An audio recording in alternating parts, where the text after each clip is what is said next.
All right. Guess we go ahead and get into this thing. Let's do it. So, as you know, the series, daring to get what you command, daring to get what you want, as well as daring to get what you think, you feel that you deserve, because it all starts from inside, right? And it's not about having the right message in yourself up front, because that's what keeps a lot of people from even getting started in their journeys, right? They think it has to be perfect, but it's getting started by understanding how it works. And we're going to get into that it, right, in a minute.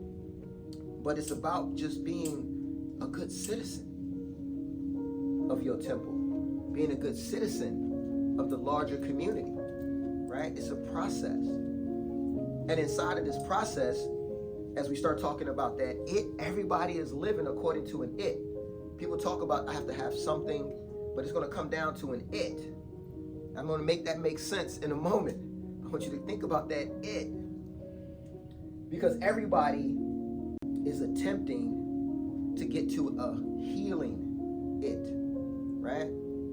But you may have learned how to activate that unhealing it. And so part of your journey becomes replacing that it that's going to do something for your life, that it that's going to truly give you that internal power to be able to dare to get what you command, right? And so let's look at this it, right? So when we think about it, everybody wants it. You may even feel like you deserve it. Mm-hmm. It heals or it triggers, how we say, mistaken goals, erroneous choices. So that it is either going to be healing or it's going to trigger those mistaken goals. Mistaken goals being, right, you've have a certain level of self-esteem. Mm-hmm. And you feel that the only way you're going to matter is if I can dominate other human beings. Mm. That makes me feel better because they're going to feel worse. That's a mistaken goal, feeling like I have to make other people submit. That becomes a mistaken goal when what it is that you truly want to do is build good relationships. But because of that early learning, that poor self-education, you wind up having a mistaken goal and feel like I have to push people down in order for me to feel worthy, right? Not recognizing that you're getting the opposite effect. And so inside of that, the next piece on this it is going to be self-empowering, or it's going to trigger self-defeating, self-sabotaging behavior. Now, you will work for it. You will be in service of it. What is it? What is it? What do you think it represents? You want it. You feel you deserve it. It heals, or it will trigger mistaken goals, right?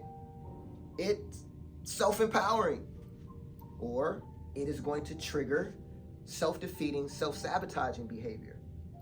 You will work for it. You will be in service of it. What does it represent? What does it represent? What do we think that is? What is the it?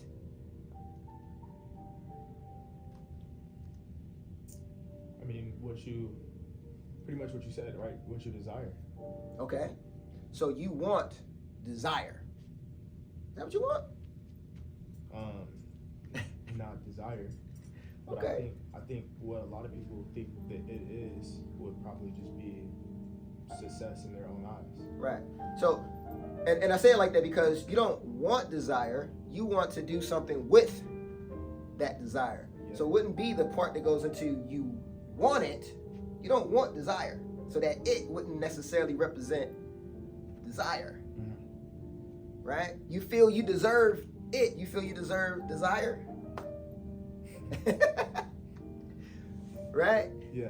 So that once again, we're thinking about our series of daring to get what you command, daring to get what you want, daring to get what you think, know, feel that you deserve.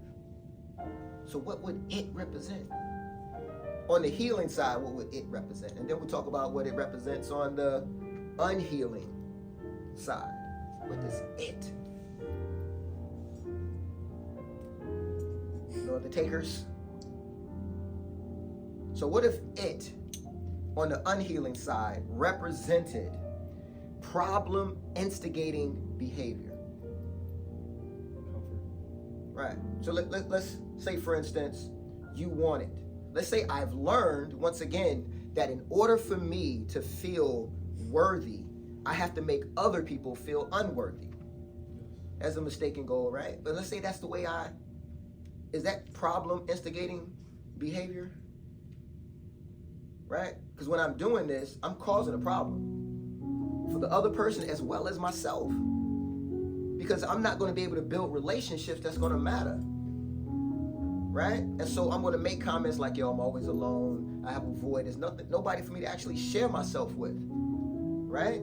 And we have a lot of people in our community, because of no fault of their own in their early learning, might have had to learn these type of behaviors. But if that it is you want it, and so that it that you want, maybe that mistaken goal, it may be that I need to overpower people. And you're going to want it because you're going to learn. By the time you turn 7 years of age, you've already been set in your rules of engagement. And at 8, you don't revise it. At 9, you're not revising it. You're not doing meditation at 10, trying to figure out the course of your life. Right? Not in the broader culture in which we live in. So, if the problematic behavior says, if you want it, that problem instigating behavior, and it could be, as you mentioned, it could be manipulation, right? It's problem instigating behavior.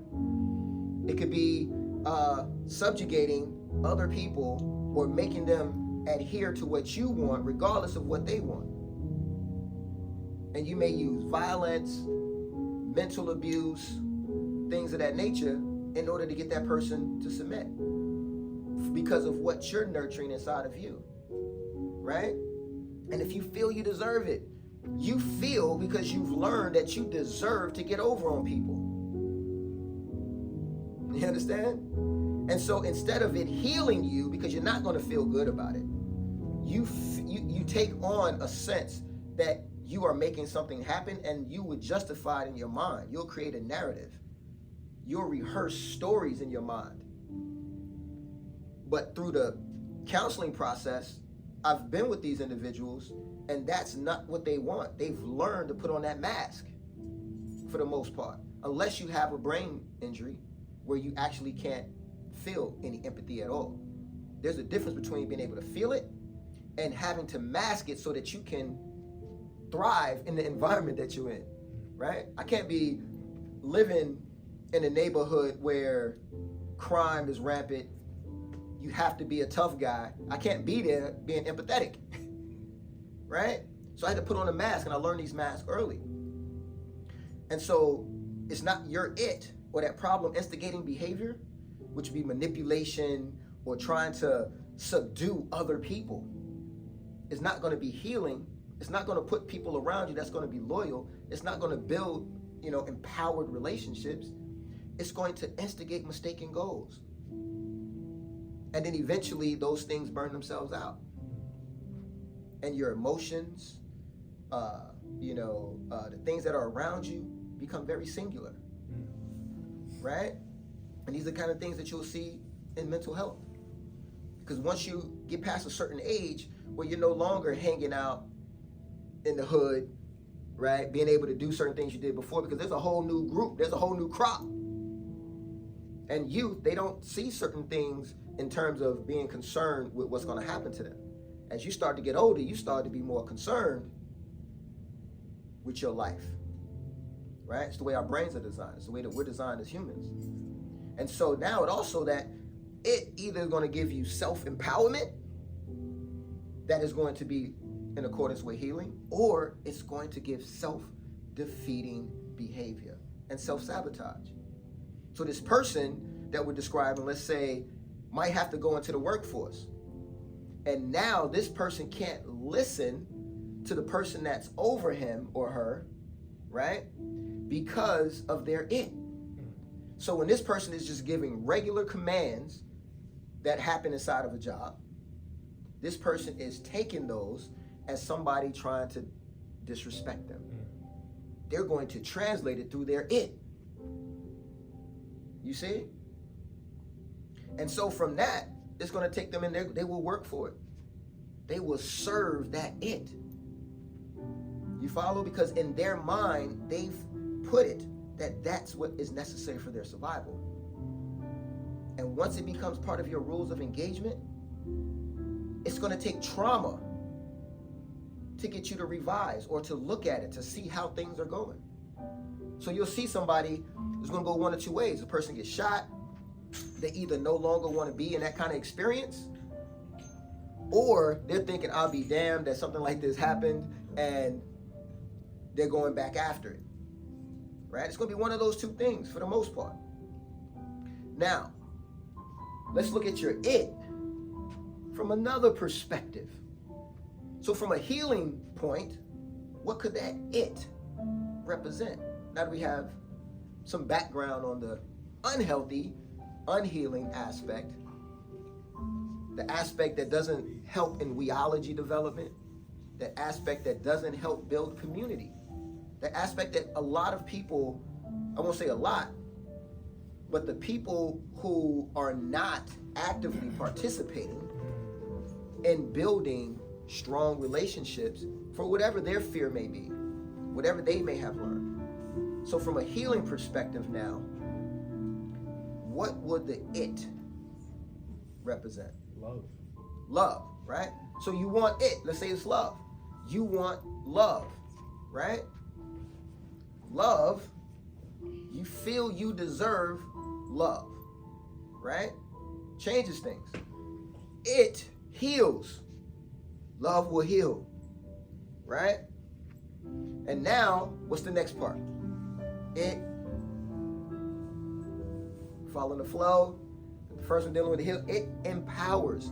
It's going to ignite self-empowerment. So love ignites self-empowerment, right? So when you're acting upon that, that's going to empower you. Once again, we start to tap into our center being, right? And that's where that love initiates. And so now we're going to look at the way that love is something that you would work for. So now you will work for love. You will be in service of love, right? And so as we go back, and now you start looking at the difference. So even as I start to build relationships, I'm going to start with that love, that center being. I'm going to identify my personal values and how to put them in practice, how to activate these daily principles so that I can be an expression of those values, right? And inside of that, that it also represents purpose fulfillment, peace of mind. So daring to get what you command, daring to get what you want, daring to get what you know you deserve, deals with acknowledging your it. Putting your it together starts this process. And then there are pillars that matter for this to happen. There's pillars you're going to have to get and become a part of and instigate in your life in order to address the challenges that happen when your it matters to you, right? And you're going to have to be able to get into a state of well-being, a state of boundary self-use instigation, right? Meaning that when I meet someone, I'm going to meet them as I am. That allows me to stay inside of my healing, authentic self and identity. So when we start to go again, starting right back from the beginning, we need to be good stewards of our physical temple. We need to be good citizens of our personal temple in order for us to be good citizens of our external community when we engage other people's temples. Right? When I speak to you, I want to speak to the divine in you. I want to speak to the divine in you. That's what we start to build. But it starts with me having to recognize my it. And so, what's it going to entail to start acknowledging my it? Right? What must I know in order for me to make my it something that aligns with the life and the person that I want to be? What would that entail, you think? Anybody?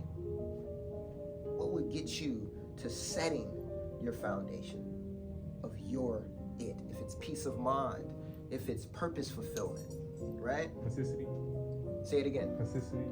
Consistency? Yeah. Okay. And how will we get to that consistency? What are we going to be consistent at? Building the purpose, being disciplined. Okay. Good. Building that purpose, building that discipline to that purpose, right? But it starts with being able to know what you want to happen. What do you want to happen in your life? Right? That's where it's going to start. What do I want to experience? Starts that process. What do I want to feel? Right? And then you're also going to have to think about, what is it that I must avoid? What do I want to avoid? We're going to have to get into this process. And what is the importance of knowing what you want to happen in your life? What's the importance of that? Right? What's the importance of it? Because you start to act in accordance towards what you want in life. Okay. You start to work with your what? What's your it? With your it, you start to carve that out. But inside of you, what are you starting to activate? Your mind. Your mind, right? You're starting to tap into your consciousness. You are starting to look at unleashing and unlocking your potential into potency. But it starts like, what do I want to happen? If I'm not starting to navigate what I want to happen, I'm not going to truly build my it, and I might wind up in an unhealthy it, right? Problem instigating behavior, self-defeating processes, right? And so as I start to get into working, and we termed this once before as mining your mind for the jewels of your soul. So as I start to navigate what it is that I want, I'm starting to look at, first things that's going to come to most people's minds are the things that they don't want, right? I can list 1 billion things I don't want. And guess where that gets me with my it?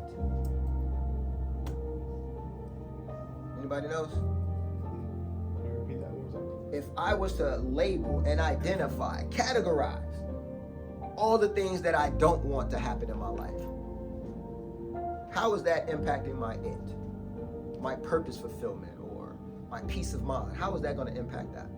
Negatively. Say that again? Negatively. How so? Because you worry about the bad things in life and about worrying about the good things, you know? Yeah. And that's that polarity. You're focused on the negative pieces. But if I was to list 1 billion things that I don't want, that is not getting me any closer to what I do want. Right? I've just put forth a whole lot of time on what I don't want. And some people want you to start a process as such. But that process, through my private practice and dealing with thousands of people, does not work. Okay? So if I was to begin, if I don't know where to start, people might want you to start your mind working by saying, well, what is it you don't want? Well, I don't want to be left alone. Okay, so we talked about lack before. So if we go down that process, that I don't want to be left alone, I don't want to be alone.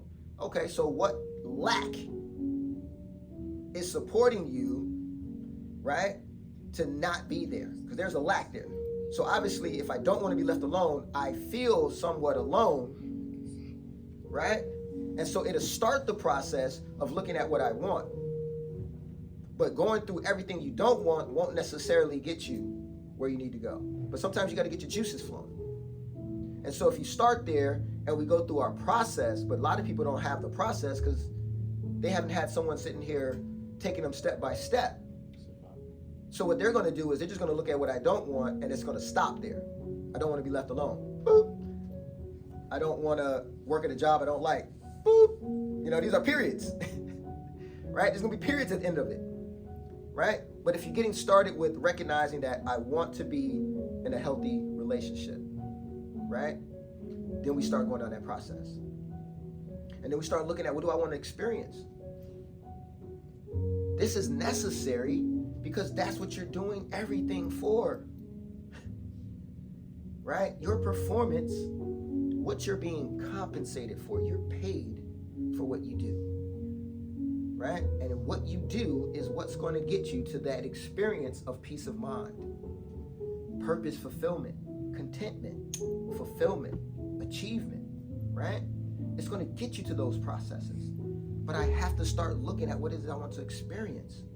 And this is starting to help you identify your it, right? And you know, of course, inside of our stuff, we have a process that's already labeled and put out for you to put all of this together in a personal matter. But right now, we have to start thinking about these things. We have to change the way we use ourselves. We have to change our pattern of thinking, our pattern of feeling, and our pattern of behaving so that we stay inside of sound, right reasoning, right? So that as we identify, we get closer to rounding out exactly what our it is. We can sustain it, we can maintain it. And that's going to be one of the pillars of being able to truly dare to get what you command. One of those pillars is going to be with how you sustain it. Because you have to get to your state of well-being, your divinity, being able to function in a state of well-being that's quality for you to get the results that you want. Right? So what does all of this mean? What does this mean? What is the point of even having this discussion, you think? What is even the point? Anybody, whatever comes to mind. It's okay to be wrong. We have to become comfortable with making mistakes, saying something that may be incorrect, because it allows us to get correction, right? And so if all of us learned to have the confidence to be wrong, then that puts us on a process to getting right. Because if I just keep it in my head, right here, a lot of people say, oh, I was just thinking that, right? And so they became comfortable after they got validated without them speaking up. But the master is going to speak up, because once I get corrected, I no longer need that wrong. Understand? That's part of your self-mastery. So what is the point of us even covering this today? Talking about your it. To have a strategy in place. Okay. And to, really to strategize. Okay. And what is the point of strategizing? Because there's a formula towards what you want. True. And there's a formula towards your it. Yeah. Right? The laws of existence. We talked about this before. If you act upon the laws and the rules of existence, you will get the result that's associated with it. Yes, sir. Right? The concept of gravity. If you drop something, it's going to drop at its rate, at its pace, unless the condition on this planet changes, so on and so forth. It's always going to be the same, regardless of your concept of me, my concept of you. It's going to be what it is. That's the same thing with our minds. When you act upon the proper attributes inside your personal formula, you will get the results, right? When you put your knowledge, your decision making, your motivation together, in accordance with your it, you are going to get a result. As we talked about, whatever you plan to achieve or fulfill, you will get it. And if it's unhealthy it, you will get the exact results of that. Yes, sir. Because we are perfectly designed to get the results that we get. So if you need different results, you have to change you. And it may be your it. Your rules of engagement may have wound up giving you and establishing in you an it that is in opposition to what you say you want. And that's where that personal confusion, I start feeling stuck. I start going through all of these other things except looking for those healing principles, because there's responsibility comes with that. Right? I become comfortable in what isn't working. Even though I tell myself, by myself, with myself, that I want better. But then my ego may not allow me to say that out loud to someone else. Because I don't want them to judge me as if I don't know what I should be doing. I don't want to. And these are things that we've learned at some point in our human journey. Yes, sir. But the point of all of this is you want better. You want different. Right? And in order for that to happen, there is a process. It must change. The way that you use yourself, your intentionality, how you are deliberately daring to get what you want. Getting to the point of being able to have the audacity to declare what you want, regardless of what other people may say or think. If you plan to work for it. Remember that it. You will work for it. If your it fuels you, if it's love and it heals you, peace of mind as your it, your peace of mind heals you. And there's going to be challenges. So this is all about you being a better you. It's not about changing you. It's about changing the way that you use yourself. You understand? Because you don't actually ever change you. You change the aspects that you're using of you. All of you has always been all of you.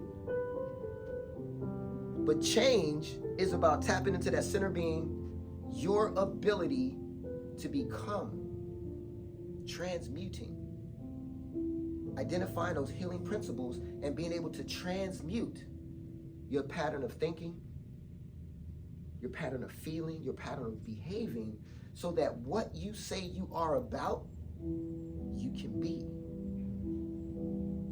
That's that transmuting. That's that change. To take one energy, one aspect of yourself, and change it into something else. That's that deity power, or the source of existence that's inside of you that we're all tapped into. There's only reality, which is the source of existence, experience, and endurance. And so as you tap into that, you can become within the reason of the realm in which you're in, you can become what you think about. Right? You can become what's within your skills, what's within your competencies. Right? And so this is about, you want different, you want better. You want to feel the way you want to feel. Because no matter what you do, it's going to come back to how you feel. Right? And a lot of us have been taught that feeling is a weakness. But it's the strongest thing there is. Your soul is associated with that feeling. Right? And people heard me say this before, is if it was strictly about logic, why would you go through the process of living? You're going to die anyway. If it was just 100% logic, what is the point of carrying yourself through something, right? Because to get to your it is based off of what you feel. I feel this rush out of my life. I feel that. I feel like my life has meaning. You should kill yourself right now. No, I feel like there's things I need to do. That's a feeling. We might say, I want to do other things in my life. But that's from your feelings. Right? That's tapping into this realm in which we live. And we use our logic, right, is an aspect of your feelings. Your logic, your thinking, your intellect is to make whatever you feel or what you have identified as being the reason for your life to happen.